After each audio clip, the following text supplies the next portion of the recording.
So, welcome to the first turn. I'm Hyena, I'm Llama. and today we're recording a little late here, but Yep. it's fine. Don't worry about it. Uh, Life. we're talking about some Warhammer stuff. Yeah, again, we've got new edition of Warhammer 40K on the horizon. We're starting Right to around the ramp that corner. up with faction focuses and lots of what I think is the interesting part, as we talked about, is the universal rules that apply to everybody. Not necessarily a factions specific rules, because that's personal, right, to every single person who plays every single different army. But the universal rules are for everybody, right? So we're getting little nuggets of that being kind of distributed through these articles every day. I don't know. Have you been keeping up with those and kind of trying? I looked at like the first few really thoroughly, right? I'd read them through, and of course Tyranids were one I'd be interested in, but they went very focused on what they showed off with the Tyranids, no pun intended. But it's interesting is like last edition, or I guess the current one still, we saw them introduce or bring back these USRs, these universal special rules, and it's like, cool, these bold words that define stuff. You only have to put that on a card and most people will know what it does because it's in the rule book, or it's easy to reference on the app. You can click on the word and it tells you what it does. And then they really didn't go that far with it. Like there were, especially with things like keywords that were on weapons or attack types, they just did not do much more than very simplistic. We're getting nuggets, as you said, when this stuff's being dripped out, that shows an expansion of these, probably some of which you might not even know wholeheartedly what they do yet. But it is good to see them leaning into that more. I think it's cleaner for the game. You eliminate putting paragraphs of text on everything. Mm-hmm. Yeah. Well, unless you also eliminate some confusion, I think, right? If you know exactly what snap shooting means as like a special, like a universal special rule, different things can say, well, if you do this, you have to snap shoot. If you are disembarking from a vehicle after it explodes, you must snap shoot. Well, right. What does snap shooting mean? You only hit on sixes, regardless of what weapon, what buffs you have. Sixes is what you need, unmodified. Well, maybe that's Overwatch. Maybe that's Battle Shocked units. Maybe that's a debuff you apply from a psychic ability makes it so that your enemy snap shoots. Now you know what snap shooting means. Now you don't have to define like, well, what happens if I snap shoot and then I get a special rule that says if I Overwatch, I hit on a 5, but I'm snap shooting, but this overwrites it. No, it makes it clean. Yeah. Pistol weapons, right, are now close combat weapon or close range weapons, right? So close quarters, right? Close quarters weapons. If you're shooting close quarters, all weapons with close quarters, you can fire at the same time. They basically the exact same rule we had before with pistols, redefined so it's less confusing. It's everything I've seen so far, I think, has been better. You got things like your tank shocks, which isn't tank shock anymore. It's like battering ram. So like monsters and vehicles can both use them as living battering ram, whatever it was called. It's extensively the same thing. You charge in your toughness. You can deal mortal wounds based on your toughness, right? Things like that. And cleaner. Yeah, and even things that we were used to for a long time, like deep strike, they now call it what, an ingress or something like that. Where it's ingress, I think, which makes the same difference, right? All kinds of like abilities that let you enter the battlefield in different ways are called ingresses, right? So if you're burrowing, if you're dropping in, if you're teleporting, if you're whatever, they're all ingresses. If you were hiding the whole time and you pop out, whatever it is. Yeah, it makes it cleaner. They did something kind of where they did like a live FAQ almost, which was Eddie, and is it Adam? Is that the other guy? Yeah, I think so. And they were sitting there and they had this giant list of mailed and messaged in questions, and they were answering them, and they were cheeky and vague when they had to be, and they were very particular when they had to be. Like when it was like rules questions, list construction questions, stuff like that, they were very specific. They wanted people to understand anything that they know right now seems like a big question mark. Anything where people were asking like, oh, what's the next Primarch coming out? Or what will be the third codex after Marines and Orcs or whatever. And it was like, then they're not going to answer. They Right. did say that they announced that they would do a live event where they showed the game played, much like they did at the start of AoS 4. And then today, I think we got the actual announcement of when it's happening, May 25th, so next week. They're going to do a couple of games where they show off the new rules in action, including, I think, a rematch between last year's World Championship finalists. Which we'll see. We'll get to, the way they'll stage that is they'll probably give the players a list of abilities that they can use ahead of time. And then once they start using those abilities, we'll get the full description of the rules kind of pop up on the screen for the audience to see some of those new additions, core rules in play, I would assume. Because I think they did that last year, right? Is once the abilities start getting used, you see a full description of the stratagem pop up on the screen, right, with clear like text. the actual image from the rules, and that kind of thing. And it'll probably be a pretty big pre-release window, but it sounds like end of June, people will have it in hand. And one question that they asked was, did you guys print enough of them? Did you make enough of the box set? And they were like, we made heaps of them, but like any before, once this one sells out, that's it. Like, now, I mean, they made plenty of Leviathan. They made plenty of Dominus, like Vermintide or whatever. We've never had an issue getting enough starter boxes for 40K. Nope. Like some of the things we do run out of like smaller products, right? Like Curse Cities and stuff like that. They ran out of. Yep. But like a new edition starter box, I don't think anyone has ever had issues getting one of the starter boxes. And there are even like individual units that there's issues, like even when they're newer. Maggot-kin rot swords, can't get them, and they're even sold out online. And that, I imagine, comes down to their production waves. Like, well, what are we printing right now? We don't have time to worry about this one unit kind of thing. But with a starter box, it's like, no, they pre-print so many of those, and you still see them for sale months and even years later. You can still find the Leviathan starter box, for example. Like some stores, some people still have it. You can't get a new one like from the website, but you can go to a store and they've got them sitting there. I mean, and same with the Scaventide one. So I'm sure there'll be plenty. But yeah, like any, that first version of the box will be sold out, and then they'll make all the smaller cereal box ones like that are. And there'll be 3 different size, like begin here, like beginner boxes of different scales. They did that with Leviathan too, right? They had like you said, like cereal boxes. Here's a Space Marine, a captain, and a unit of 10 guys. Right, here's how you get started. Going against here's one a scaled up boss one. and 20 dudes, Right, that kind of stuff.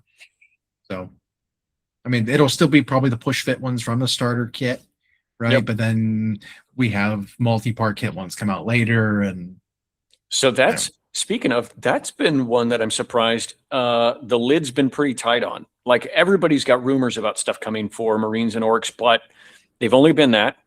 The only leak we had was one War Boss that was shown off. That was going to be a standalone War Boss release, War Boss on foot. And otherwise, GW accidentally on purpose leaked an image of the War Bikes. Right? Yeah. So there will be new War Bikes coming to go along with Wazdaka, Gutsmech. So he wasn't going to be alone. But that little kind of trailer they showed was they lingered on a unit of 3 bikers that were obviously brand new. So they're kind of showing off cheekily, like, hey, these are coming. Well, I will say that what they did confirm was that there were not new Mega Knobs coming, because they showed the old Mega Knobs in there. To me, that's kind of confirmation of like, oh yeah, we're keeping the old ones. I mean, not necessarily, but could be. Why show them if more new things are coming? There have been editions where they've done that, where they've gone from the starter set to the wave, and then we get a little surprised. Like they did that with when they showed us what Tyranids were getting new, and it was like, oh, new Gene Stealers, like sweet. And it kind of came out of nowhere. And so I wouldn't be surprised if that happens. And the reason they even showed those Orc War Bikes, so I'll say this, Games Workshop lately has handled leaks well, whatever the story is about the leaks, whether it's an insider, someone who's went in there with a potato camera in their pocket, whatever. But like there was this leaked imagery of boxes and boxes and boxes of terrain on sprues that was pre-painted. that had gone out from somewhere. And people who know, I think their books are like published in somewhere else, and then their terrain pieces and endless spells and stuff like that are printed in China. And then the rest of their stuff's made in Nottingham. But like so these images, it's assumed, were either being shipped, stuff that was about to be shipped, or it was stuff in China. Whatever the case was, it was boxes of sprues of pre-painted plastic terrain. And Games Workshop dealt with it, and less than 24 hours later, they were making a video with Eddie showing up to someone on a table who had a bunch of terrain out. And he's like, oh, this stuff's really cool. Did you paint that or whatever? And the guy was like, oh, yeah. And then Eddie was like, cool, I'll go get my army. And then the guy was like, I don't have time to paint terrain, and it's okay if you do either, kind of. And then here was this, yep, we're releasing pre-painted terrain. And then on that terrain or around that terrain, they showed the bikers. So it was like they doubled up on a leak by showing a leak of their own kind of thing. First of all, on that idea, pre-painted terrain, I think that's great for especially stores and tournament organizers who just simply don't have the time and don't just want to use foam blocks in the shape of an L anymore. As long as it's reasonably priced, you need a big bundle of it, and I'm assuming it fits the footprint of all their area that their terrain's going to do for objectives. I think that's great. Which completely makes sense that they would be producing terrain for their new kind of terrain system that they're using, which I think, by the way, is extremely smart way to go about it. Yeah. In terms of like improving their current system. Mostly because we've had this kind of third party, community based decision on how to do terrain for tournaments and whatnot. Yep.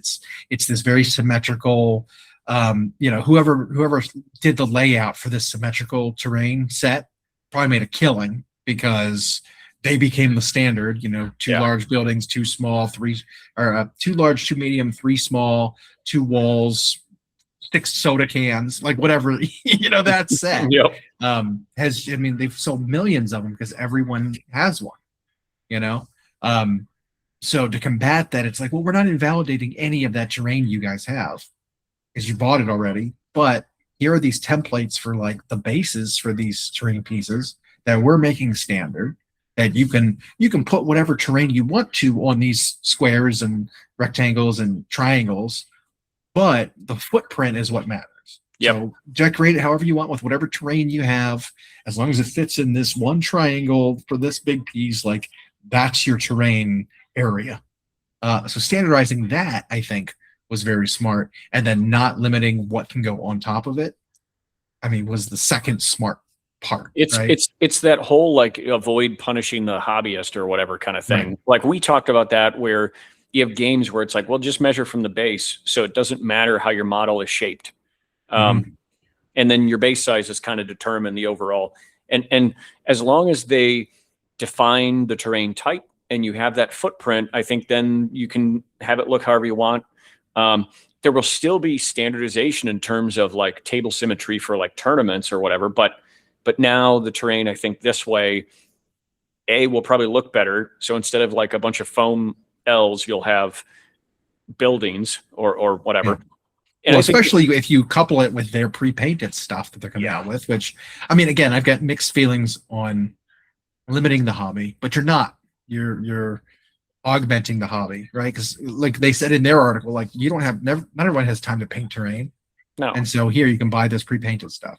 Well, some people may want to paint terrain. Correct. And they can do that. They can do that too. We know people who that's like their whole jam is constructing terrain on their own. But I think for the person who doesn't have that time, or like I said, a tournament organizer, and like now, or a store even, just trying to have nice terrain in the store for people to play pickup games. Now you have the stuff that you're just clipping out of sprues and like maybe gluing or snapping together. Like that's a piece of cake. That's super convenient. It's standardized. And I don't think they'll stop there. I think they'll make this first wave, and they might do other waves down the road that are themed or whatever, however it goes, if it's priced reasonably.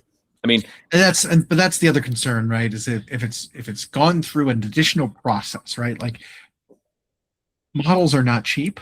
Terrain is not cheap.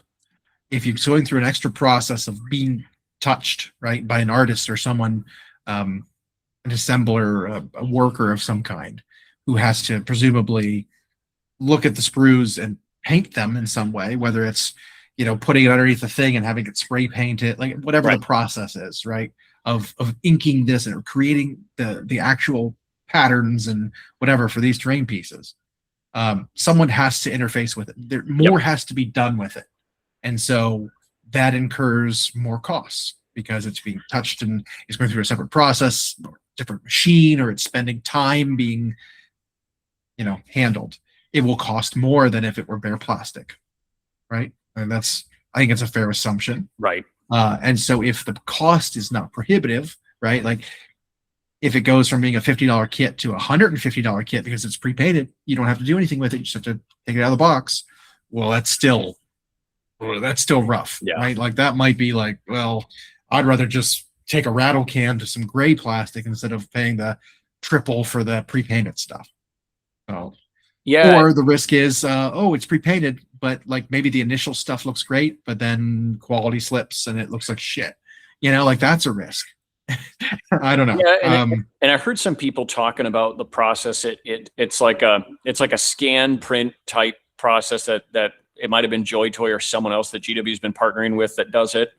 So maybe they've got it down. Whatever the case is, like I said, if it's a reasonable price for these terrain bundles, then I mean that'll go a long way.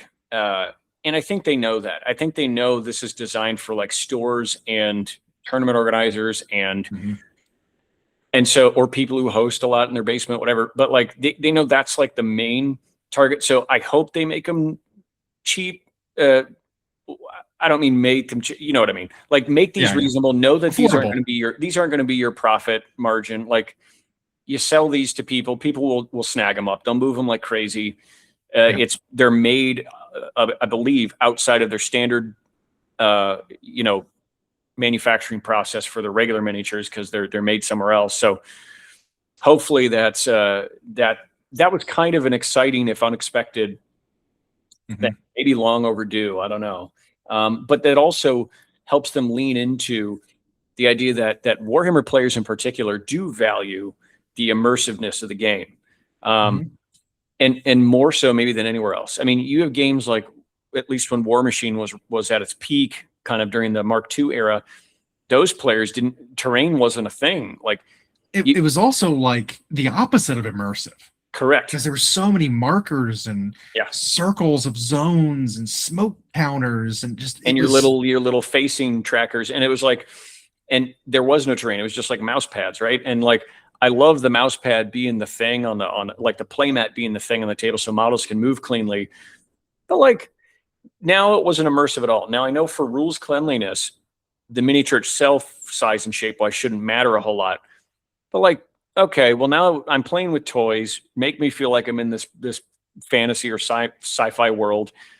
And like Warhammer always had that. Terrain was always very much a part of their hobby, a part of their game. While we have had problems with the rules for said terrain, this like making some of your own terrain, making it in a way that's ready to go out of the box with some clipping. I mean, I don't know. I think that's a cool concept that nobody was really thinking about or needing, but here you go.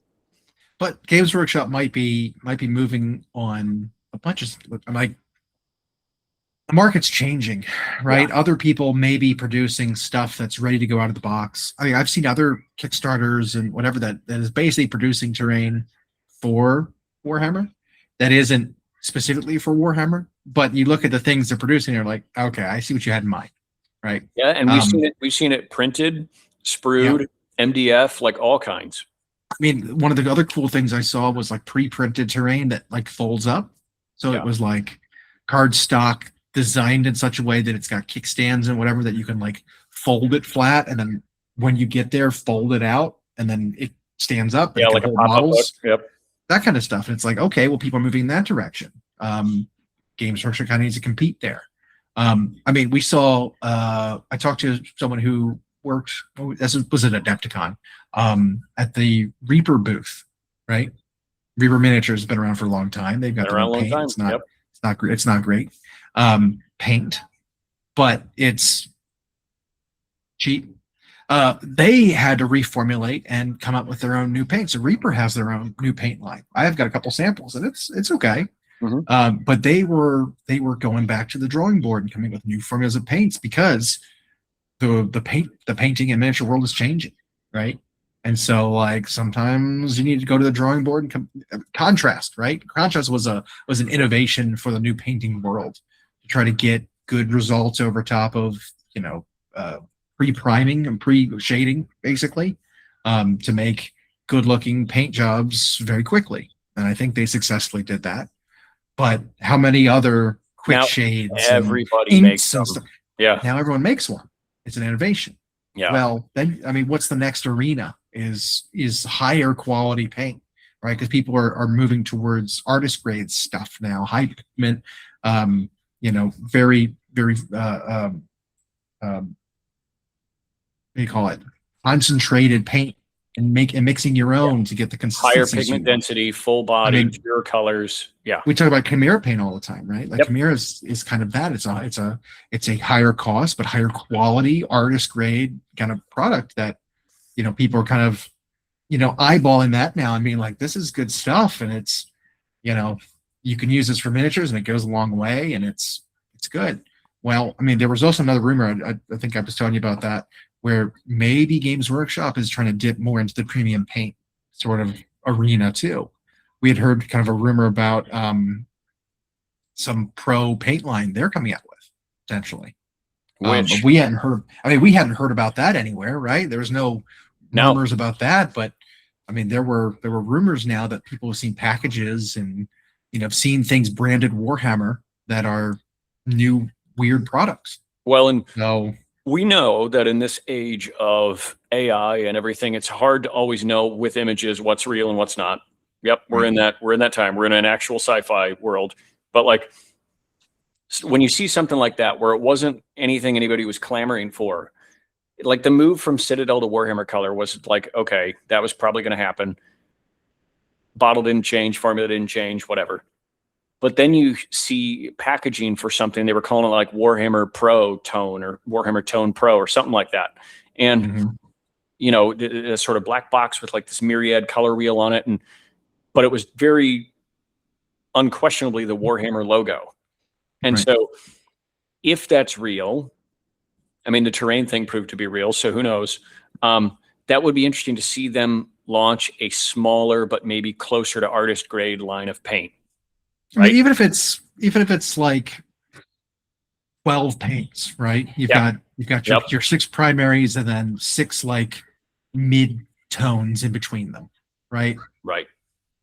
That would be enough for an artist to be able to like 14 black and a white and maybe 16 total paints, whatever. That's enough for an artist to draw a palette from those things and mix their own colors and go from there. You wouldn't need the entire Citadel line, the entire Warhammer paint line be printed in, and made in a new formula, high grade acrylic, whatever.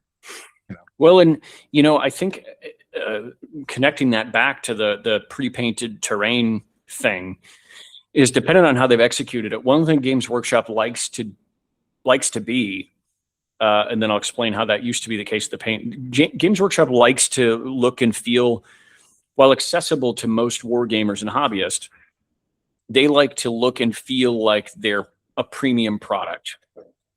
Their miniatures are expensive, their games are expensive, but their minis are very polished, their box art's very polished, their codexes and battle tomes very polished.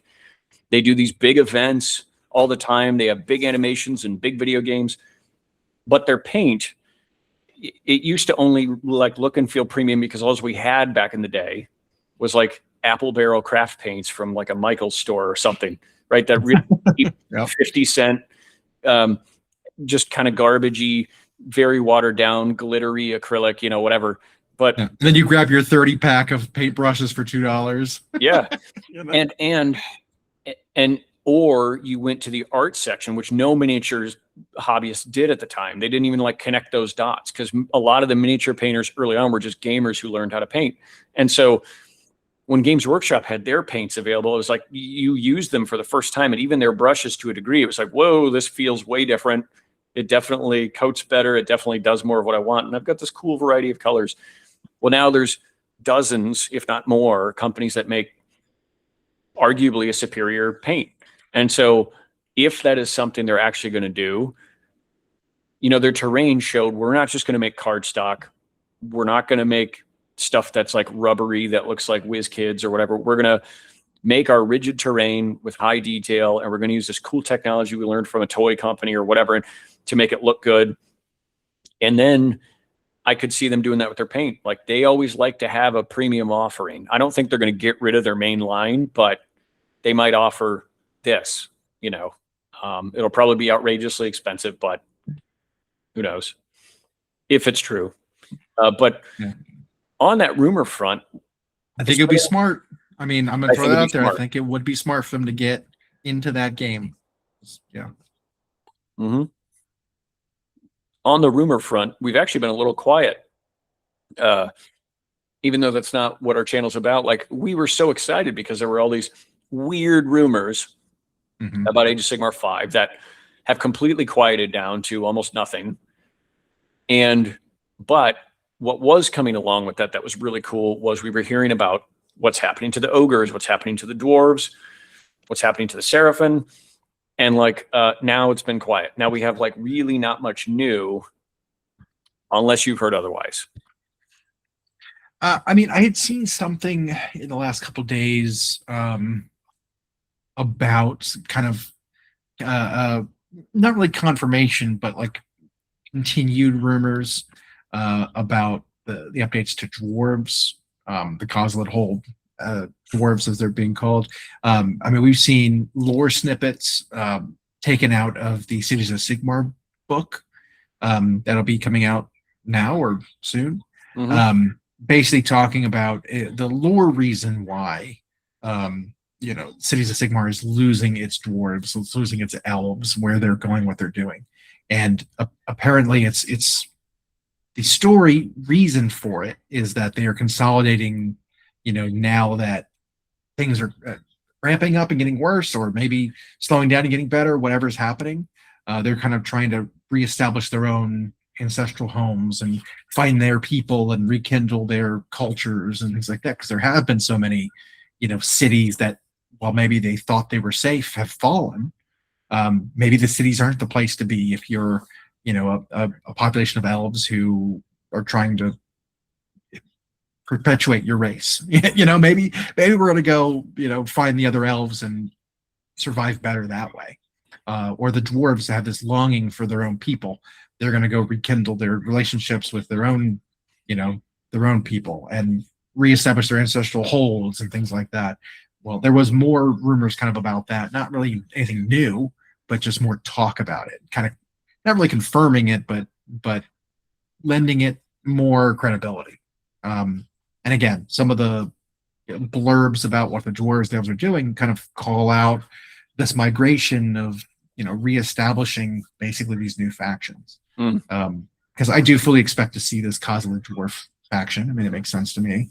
I expect we'll see a lot of things go unavailable online or last chance to buy kind of thing soon, including maybe even the ogres. I mean, I saw some people pointing out that some of the rumored stuff that's going away for ogres have already kind of gone to online only or no longer available online, sold out online, those kinds of statuses, which generally leads us to think like, well, those things are either being repackaged, right, or they are no longer being sold because they don't want to sell them knowing the kits are going away, or the kits are, you know, being retired over to Old World instead of being in Age of Sigmar.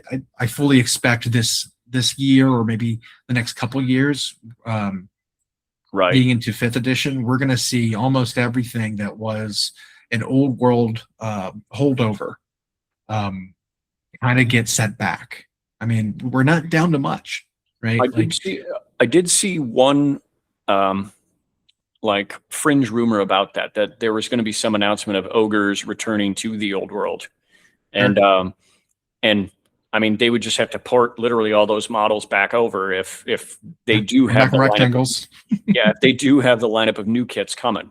So that wouldn't be too surprising. You kind of kill two birds that way. But I think the Coslet one has a lot of people interested because short of a few Fire Slayers kits, you're kind of talking about an entirely new range of stuff. And Yeah. we saw, Well, and you know, like we saw with Stormcast, right? Where it's like, oh, all these characters, we're cutting them all, 10 characters. Oh, these characters are now just questing knights, night questers, right? Like, I think we're going to see that kind of with dwarves, where it's like, oh, well, you know, your Grimwrath Berserker and your Dank, your whatever exile, your Hold Exile, your whatever this guy. You're gonna have like 10 heroes from Fire Slayers that are like, oh, well, these are all your Berserker champion hero, Auric, whatever champion, whatever, thing. right? And so we'll kind of see that where it's like they're retiring kits, but hey, if you have them, you just use them as this. You don't have to get rid of it. It's not, you know, squatted. We're not selling it anymore, but it is a perfectly good alternate sculpt now for this thing that they will have.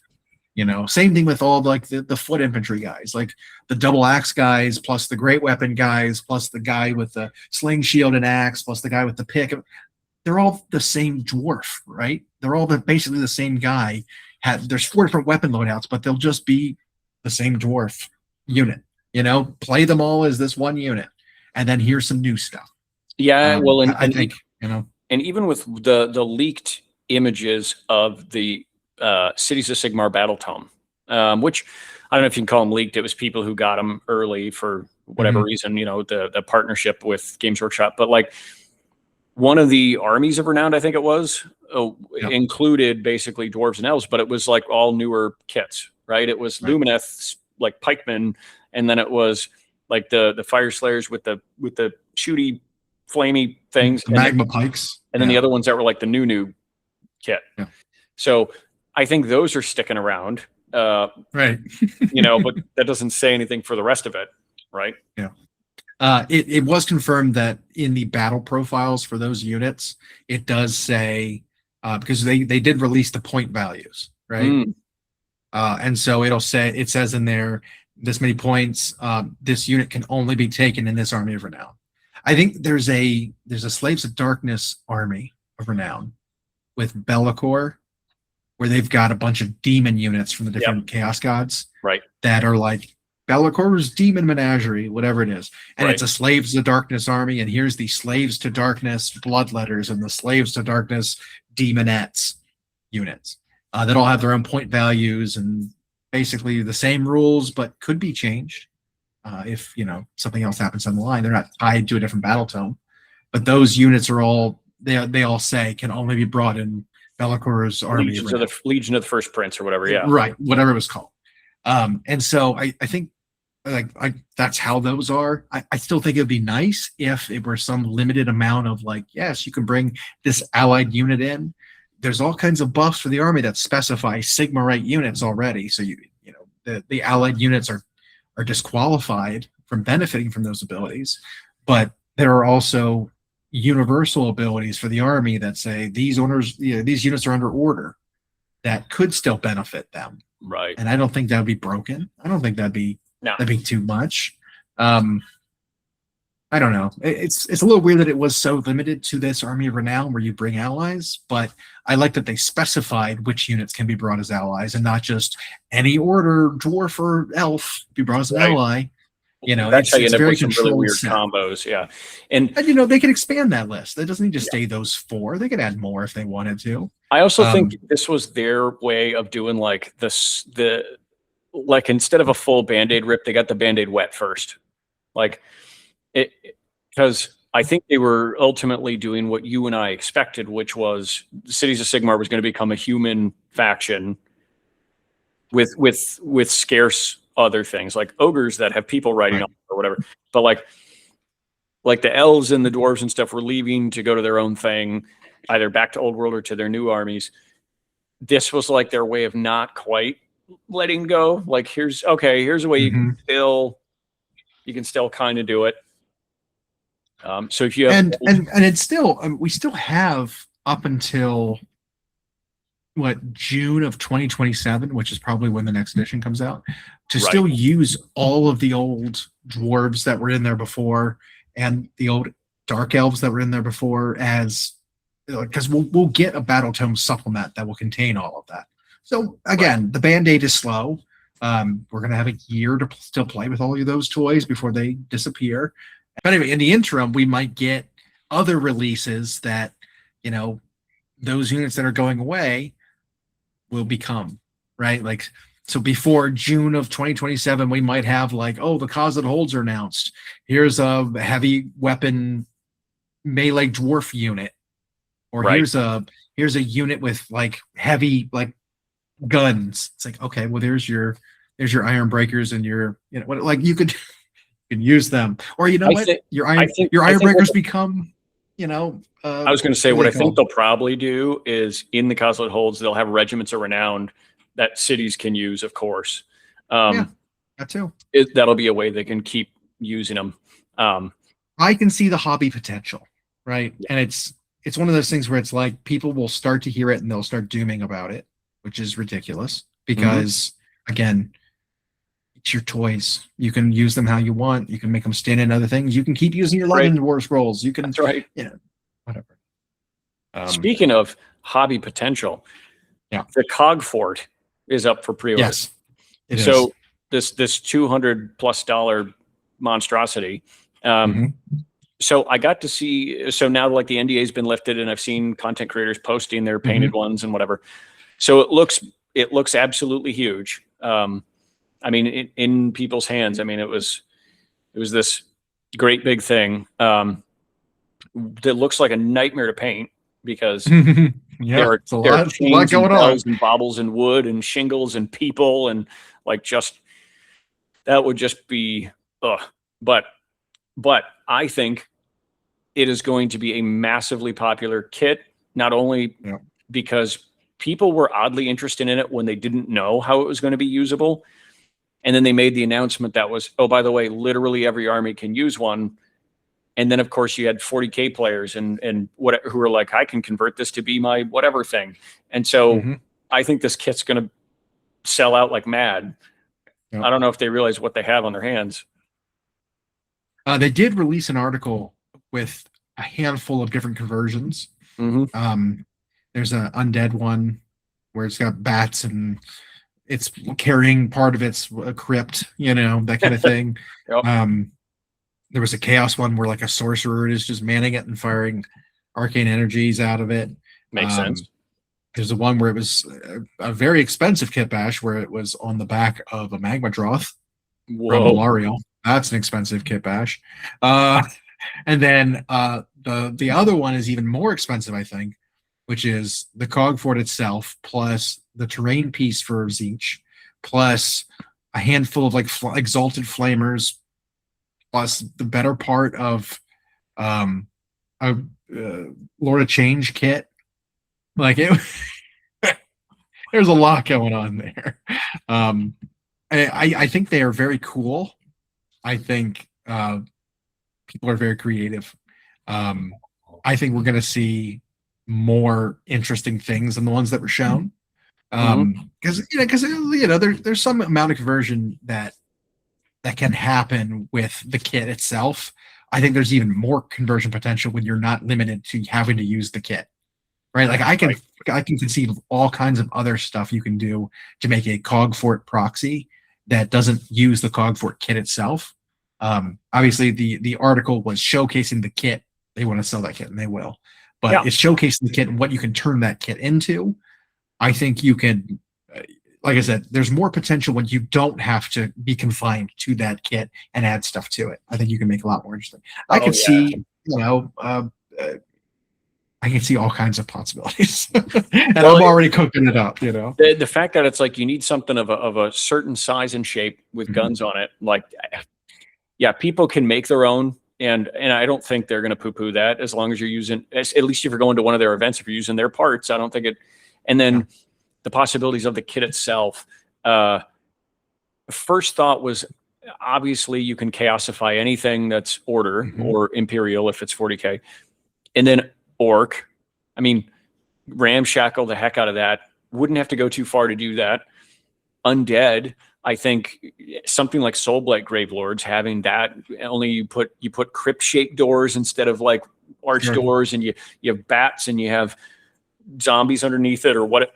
I think that kit just is. It wouldn't take much.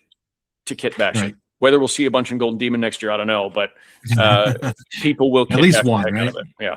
Yeah.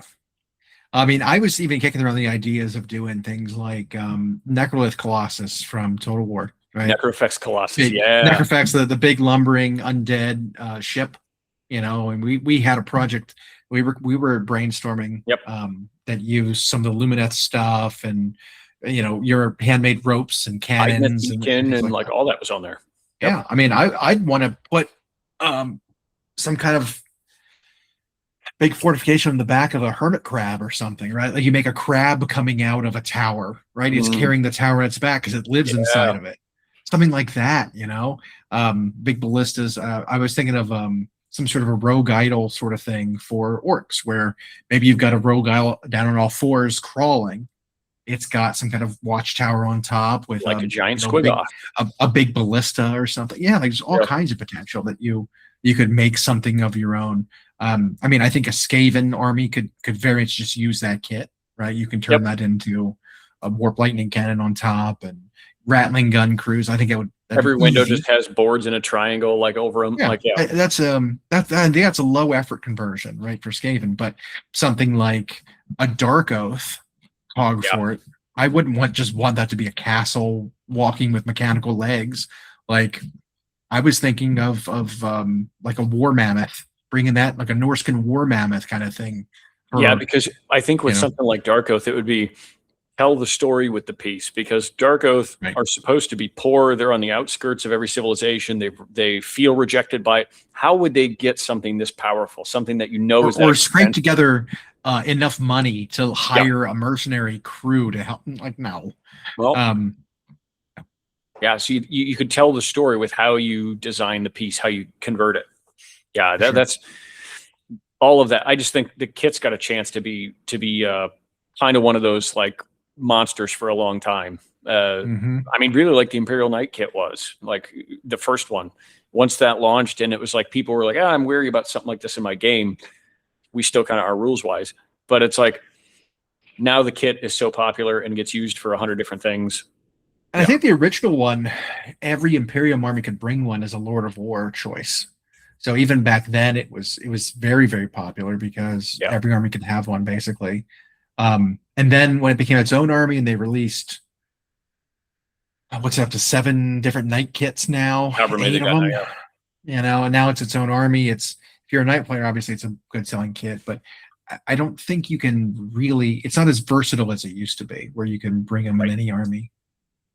This one at least is in that phase where, you can bring this in any army. I don't think it's going to leave Cities of Sigmar and become its own army necessarily, but but there is an army of renown where you can bring only these. Right. I did think because they also we did get some glimpses of what the rules look like for the mercenary versions of these. There's I think 2 versions, and both of them, in one way or another, can be used in any army to good effect. Right. Like one of them is a shooting version of it that can impart rules to nearby units. Right. No restrictions, I don't think. So something like that you can take in like a Sons of Behemoth army if you wanted to. Right. It buffs a nearby Mega Gargant. You wouldn't want to take the one that has a carry capacity that can transport troops in a Mega Gargant army because there's nothing to put in there. That'd be wasted. But this other version of it would work with good effect. But then you might have like some of those rules they were showing off were pretty thoughtful to that regard. It was like very different roles that these things play. And I know. With rules design, there's always a chance that one of them just ends up the best version and not everybody can use it. But I think when they were like describing all of these different ways it can be used, or even in its own army of renown, the purpose of the ones that like that is what makes it appealing. And I think unlike the Mega Gargant kit itself, which while most armies can take a mercenary one, I think the Cogfort from a kit bash and conversion standpoint is much more flexible because you're talking about bolt-on building and gun parts and whatever. I mean, I could even see you making a Mega Gargant version of this, which is just like a Mega Gargant wearing like a big slab of a castle on a rope around its neck, holding a cannon. You know, like wearing the the roof of a Cogfort as a hat. Yep. and just like carrying, covered in masonry, holding. He'd the be a cannon. medieval version of a Stampa. Like right. just- Yeah. Like I think I think there's a lot of potential. yeah. So, yeah. And so like I said, the rules seem really good. I couldn't come up with a busted combo. So one of the things that that you can do with the mercenary one is a unit can go inside of it. When it gets released, it can charge in and it gets +1 damage on the charge. I think is what it is. That's the one rule the one with the carry capacity has. Mm-hmm. Well, the biggest unit you can put in it is an unreinforced unit of like clan rats. Which like what is the biggest unit like number wise with the most number of attacks that can benefit from +1 damage on the charge? There's not a lot that really takes advantage of it and breaks it. Like a lot of it is like 10-man elite units that have 3 attacks apiece is like the best thing you can put in there. And while that gets you the most effect, you're still charging from outside of 9 inches away. And like the fort itself is pretty damn expensive. So it's like, all right, an unreinforced unit of witches that have 3 or 4 attacks, right? +1 damage on the charge. That's only like a 120-point unit. You could just bring 450 points of more witches. Yeah. And maybe that's just better than charging this 10-man unit out of it. I don't know. I don't know. In Age of Sigmar, that's an interesting question. What unit could benefit most from just doing like 1 more damage? For that cost, it might not be worth it at all. But like in Age of Sigmar, because the damage carries over, really any unit getting a damage buff is probably good. But yeah, the limitations on what can actually go in there, and then the kind of prohibitive cost of that thing, I don't know how useful that transport one would be really for that, but. Yeah.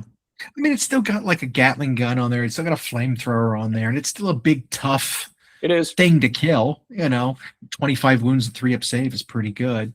But yeah, just like that broken part of like run out and charge. I think one of the things I calculated was the Mirror Banshee. No, what are they called? The 10-man unit of Banshees with the scything. The Dread Scythe Harridans is what they're called. Okay.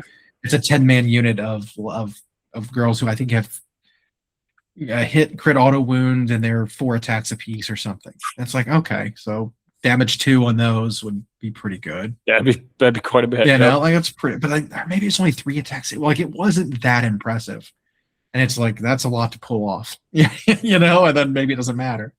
The one interesting thing though with it was, which I think makes it very, very good with as like a rule, is the unit disembarks from the transport in the charge phase. So before charges are made, they get out, which means that the enemies they're going to be charging don't get to redeploy. Which I think is huge. That's huge. There's no redeploy. There's no Overwatch or Unleash Hell or whatever it's called. The Overwatch ability. So you're going to be able to try to make that 9-inch charge. Even if they move back, you could still disembark wholly within range of the transport and still be within, right outside of 9. Very good. There might be some play. There might be some play there. Yeah. I mean, I know Cities of Sigmar players in particular are going to play the heck out of this thing when it comes out, just because. I mean, it's effectively replacing the steam tank, really. In a very big way. A very big. Yeah. It's a much better steam tank. Yeah, they didn't replace it. So I wish they still had steam tanks as like another unit. I wish they came with a new one that was like a smaller Cogfort on wheels. Yeah, I do, because this thing is huge, right? Like I wouldn't want to play more than one, but you give me like a squadron of steam tanks. You like when there's every size of something. When there's a large, it's like I want gargantuan Magmadroth. I want Magmadroth hero rides. I want feral Magmadroth. I want pygmy Magmadroth. I want like tiny. Yes, all of that. All of them. Yep. But I mean, there's still potential for like if you like. I'm planning on kit bashing my own new steam tanks to be like my gate. Those gardens. Gate pressure guys, those so like you can have like a mobile, like slow moving tank with a big door on the front, a big siege shield or something that acts as those gargants, something like that. a gun on top or an artillery on top that launches over its own shield that effectively is the same thing. I mean, Yeah, something like that. People memed on them, but those gate gargants, I actually really like them. It's like, I think it is. They're silly. also very good, by the way. The rules on them are very good. Well, and like, yeah, the concept's a little silly. You have this like guy who's like 3 times the size of a man carrying a man on him, and if he tips or bends over or whatever, that guy's just, Yeah. But the look of them is great. I think they made these guys look a little more almost like Middle Earth troll-ish, like the Gargant style. Well, a little derpy, but still like not ridiculously goofy. Like think about the Ale Guzzler Gargant. Right. What a silly model. Granted, it's 20 years old now or whatever old, but compare that Ale Guzzler or the normal, man-eater Gargant, man crusher to the Mega Gargants, and there was an aesthetic change, right? I would be surprised if we got new Man Crushers, new Man Crusher mob Gargant that fits, Sons of Behemoth a little bit better. And then that one goes back to Old World. But you can see there's clearly a new aesthetic for these Gargants. Right. Maybe they're not as big. Maybe they're, there's different clans of Gargants. Maybe these city Gargants don't descend from Behemoth, right? Who empowers his children and makes them grow big. Maybe it's a different race of Gargant. But it's clearly an aesthetic update, and I think they look great. I think aesthetically they look good. I think it's a really neat idea that they almost could have expanded on a little more, or maybe they will in the future. But you get the full 2 of them in the box, and it's like $80 or $90. It was one of the few things that didn't feel that bad, like price wise to what you get, because they're like kind of dreadnoughty sized, and it looks like, if I'm not mistaken, one of them's a dude and one of them's female, maybe. It looks like to me, yeah. Yeah, one's got a crop top.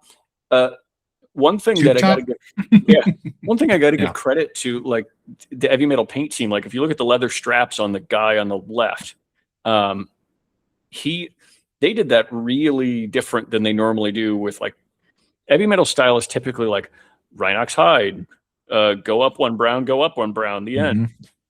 That is very different. They did like reverse, where they went with a weathered look where the center's brighter than like the edges, almost a grimdark style paint scheme. And that, I think it looks really good. We saw that also with like the Catan shirt of the Nightbringer, where they went like full non-metallic metal. We're seeing that in some cases they're letting these guys turn loose a bit, because we know some of them are incredible painters. They just like try to fit a style. But anyway, no, I really like the kit. I like the concept, and it's good to hear that the rules seem good. I do wonder, because I didn't check on this. Now that I'm looking at them, are they a unit of 2? And if they are a unit of 2, is their unit coherency bigger? Because I think that would be super thematic if it were like, this is a unit of 2 guys together, but their unit coherency is 4 inches, 5 inches, something like that. So they can literally, when the unit moves, they can separate and open the gates between them to let a different unit pass through. Something like that, No, they are $100, I guess. Never mind. But like, well, that's a good question. I don't know. Have we even seen? You've seen their rules somewhere. But I did, but I don't recall. It's one of the few like reveals that I didn't get to pay attention to. So I don't know. That's a good question. I imagine they're not reinforceable. I imagine it's just a unit of 2. I'd have to look. I think it is a unit of 2 together. I don't like, because everywhere you see them in like the art and stuff, they're very far apart. And so it's like, is that even allowed?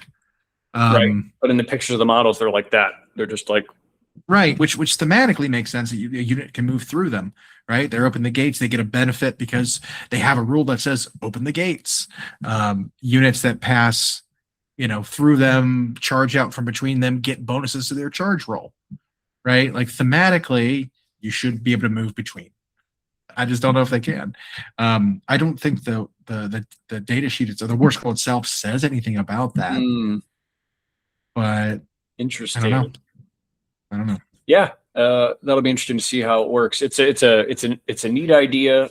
Like I said, like we said, I love the models. If that's got a new way to play the game, kind of where they kind of walk out like that, and then just stuff can charge out of them. Because God, they're good too. Like, well, so that's like a transport almost then, right? They like walk out there, kind of protect something and then open and let your little dudes run through.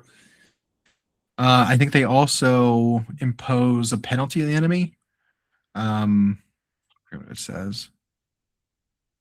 I think they impose fights last on an enemy or something too. The picture I have is really, really tiny. I can't really read what it says. And then like the shooting on top is really good. I mean, it's only 10-inch range, but they move 8. So the unit would have 10. The unit would have 10 shots. Unit of 2 would have 10 shots at 10 inches, 4s, 3s, -1 D3. Wow. Which is pretty good. And then in melee, the 2 of them would have 10 swings, 4s, 2s, -2, 3. So they have it's like they're pretty good. They have a 3-up, 6-up. Yeah. 10 wounds each. 20 total health. Yeah. That's really good. That's just a good all-around unit. So you have to deal 10 damage before you even remove 1, right? And then they had 2 to charge rolls for nearby non-war machine cities units. They can retreat, and other units can retreat and still shoot or charge near them. That's really good. Yeah. I think they're a solid like melee support unit that also hits really, really hard. I think they're really good. So we haven't seen something like that. I think that was the hardest thing for people to wrap their head around, is like the aesthetically it was very different, and then rules wise, that's a very unique. It's like usually you get something like that on like a hero, right? A hero, a little tiny hero stands on it that allows the unit to retreat and charge, or like it gives a nearby unit +2 to their charge. This guy is like, I'm just a monster unit that supports them by sitting back with like a really heavy artillery gun, like it just supports nearby stuff. Super solid. They protect some of them on the way up while shooting, and then like kind of turn those guys loose. And that's a super neat idea. Looking forward to that. For sure. Yeah, they're just. I'm gonna name mine if I ever get them. I'm gonna call them peanut butter and jelly. Mm-hmm. Yep. Also, can I say that the of the other releases coming out with Cities of Sigmar here before we wrap up soon, the Action Pyrocaster, wizard model, is, I think, just looking at it would be a candidate for, if someone paints it to the 9s, would be a candidate for like model of the year or Golden Demon worthy. Just the model by itself as sculpted, I think it's so pose, its pose is so artistic. Well, it's art friendly, and what to that point, the Cogfort stole so much attention, and rightfully so, and even those Gate Gargants kind of did. But the whole lineup of heroes, Erasmus Zahn, the Malice Forge Priest, the Action Pyrocaster, the Amethyst Nail Mage, all of those heroes were just like thrown in the release, and yet they're all on their own, just fantastic. Yeah. But you're right, that guy, that Pyrocaster really lends itself to a dramatic scene. The robes are exposed to the light. There's good movement in it. Obviously, if you're going to leave the flames on there, you've got OSL opportunities.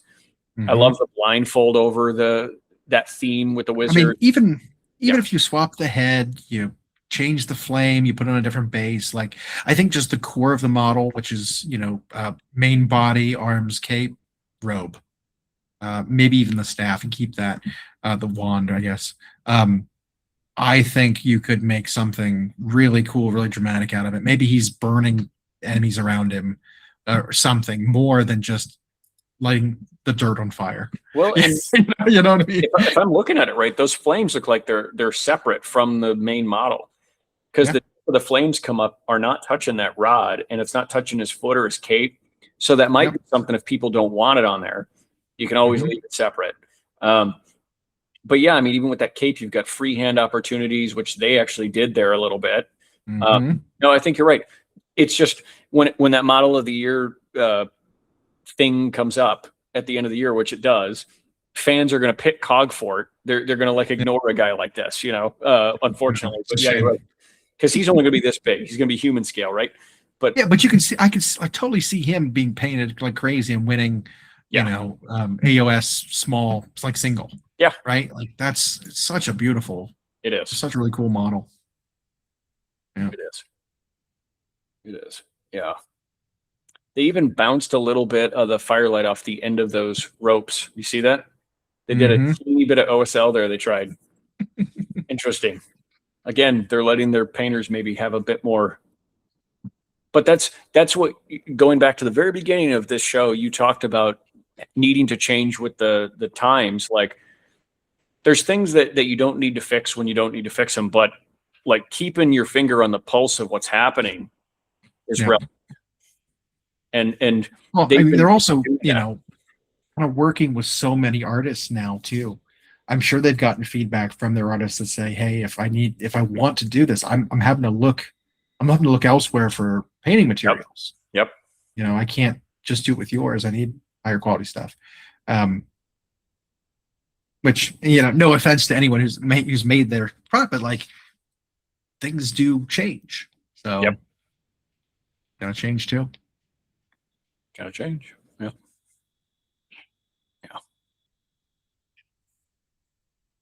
But I'm kind of in a place where I could change how hungry I am. I could change whether or not my belly is concave or distended. Yeah. So I think we should probably eat. Yeah. Which, thanks Games Workshop for stealing our end of show line. Yeah. What the hell was that? God damn it! Is Bugman's Pub still open? Let's get food. Okay. Well, let's get food. Come on, guys.